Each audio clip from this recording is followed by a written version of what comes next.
अऊज़ु बिल्लाहि मिनश शैतानिर रजीम। बिस्मिल्लाहिर रहमानिर रहीम। अस्सलामुअलैकुम डियर्स, हमारी सेकंड ईयर क्लास मैथमेटिक्स की लेक्चर सीरीज जारी, जिसमें हम चैप्टर नंबर 4 को स्टार्ट किए हुए हैं और इसके क्वेश्चन नंबर 12 तक हम कंप्लीट कर चुके हैं। अब क्वेश्चन नंबर 13 है। क्वेश्चन नंबर 13 में वो बोलता है कि find the point trisecting the join of A. आपको ए दिया हुआ -1,4 और बी हमें दिया हुआ है 6,2।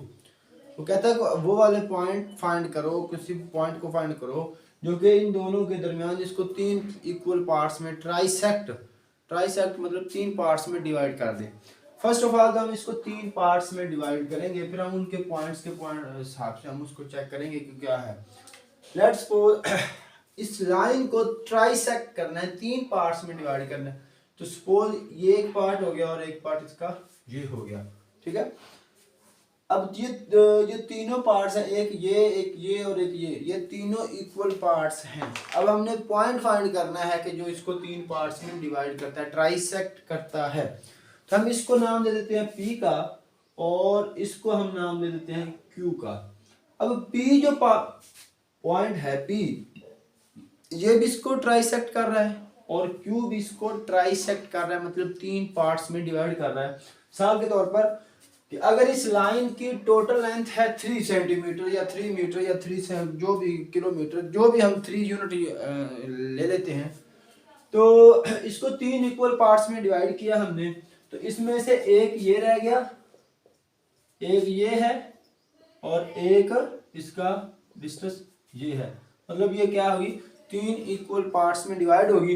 अब इसमें से एक को हम पॉइंट P के बोल दिया और एक को हमने Q पॉइंट बोल दिया। अब P भी एक ऐसा ही पॉइंट है जिसको ट्राइसेक्ट कर रहा है, तीन पार्ट्स में कर रहा है, और Q भी एक ऐसा ही पॉइंट है जो कि इसको ट्राइसेक्ट कर रहा है, मतलब तीन पार्ट्स में इसको डिवाइड कर रहा है। तो हम P को भी फाइंड कर लेंगे और Q को भी हम लोग फाइंड आउट कर लेंगे। P को भी और Q को भी हम इसके हिसाब से देखते हैं। अब सपोज दैट कि P के कोऑर्डिनेट्स है x, y। सपोज हमने किया कि P, पहले हम P को देखेंगे फिर हम Q को देखेंगे, और फार्मूला वही वाला यूज होगा जो कि सेक्शन फार्मूला या रेशो फार्मूला हमने प्रीवियस लेक्चर के अंदर किया था। अगर आपने वो वाला लेक्चर नहीं देखा तो पहले उसको देखिए, जिसका लिंक आपको डिस्क्रिप्शन के अंदर मिल जाएगा। अब देखें, यहाँ से यहाँ तक हमने इसको इक्वल पार्ट्स में डिवाइड किया, तो हमने 1 1 ले लिया। यहाँ से लेकर यहाँ तक का डिस्टेंस 1 और बाकी जो बचा वो क्या हो गया 2, मतलब तीन पार्ट्स में डिवाइड किया ना, तो जो बाकी बचा हमारे पास वो क्या हो गया 2। P A से लेकर के P और P से लेकर के B, मतलब जो इसकी रेशो बनती है AP रेशो PB बनती है, जो कि 1:2। सिमिलरली हम Q से लेकर Q के पॉइंट ऑफ व्यू से भी हम इसको फाइंड आउट करेंगे। अब हमारे पास जो K1 है, मतलब ये K1:K2। अब 1 हमारे पास K1 आ गया और 2 हमारे पास K2 आ गया। तो वही वाला फार्मूला, ये x1 और y1 कंसीडर कर लें और ये x2 और y2 कंसीडर कर लें। 1 को K1 रख लें और 2 को K2 रख लें। तो वो वाला फार्मूला जो हमने सेक्शन फार्मूला पढ़ा था, K1 x2 plus K2 x1 over K1 plus K2, K1 y2 plus K2 y1 over K1 plus K2, जो कि सेक्शन फार्मूला, उसी की हेल्प से हम इसको फाइंड करेंगे।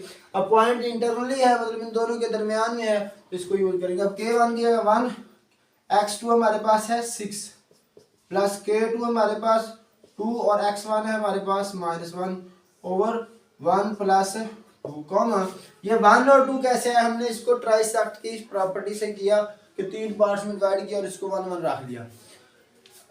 अब K1 हमारे पास 1 और y2 की जगह क्या है 2 प्लस K2 हमारे पास 2 है और K1 हमारे पास y1 हमारे पास है 4 ओवर 1 प्लस 2। इसको सिंप्लीफाई कर ले, 6 -2 ओवर 3, ये 2 प्लस 8 ओवर 3, तो ये हमारे पास 4 ओवर 3 और ये हमारे पास 10 ओवर 3 बना। अब ये तो हो गया by the point of view P के रिस्पेक्ट, मतलब इधर हमने एक यूनिट रखा, दो यूनिट उधर रखा। अगर हम इसी तरह से देखें कि ये हमारा A जो है -1,4 और यही जो हमारे पास b है 6,2 और ये हमारा p हुआ, ये हमारा q हुआ, जिसको हमने सपोज दोबारा से हमने इसको सेलेक्ट कर लिया x, y इसके कोऑर्डिनेट्स हैं। अब हमने पहले एक यूनिट रखा लेफ्ट साइड पे, 2 यूनिट रखे राइट पे। अब हम रखते हैं इसको, ये भी तो हो सकता है ना, मतलब ये भी डिवाइड कर रहा है इसको 3 इक्वल पार्ट्स में कर रहा है डिवाइड, तो ये भी कर रहा है। तो अब इसको भी हम लोग देखेंगे। तो अब इधर वाली जो रेशियो ये हमारे पास 2 आ जाएगा और ये हमारे पास डिस्टेंस जो है 1 आ जाएगा। अब देखिए K1 या मतलब A से Q रेशियो Q से B, मतलब A से Q हमारे पास डिस्टेंस क्या 2 और रेशियो ये क्या हमारे पास 1।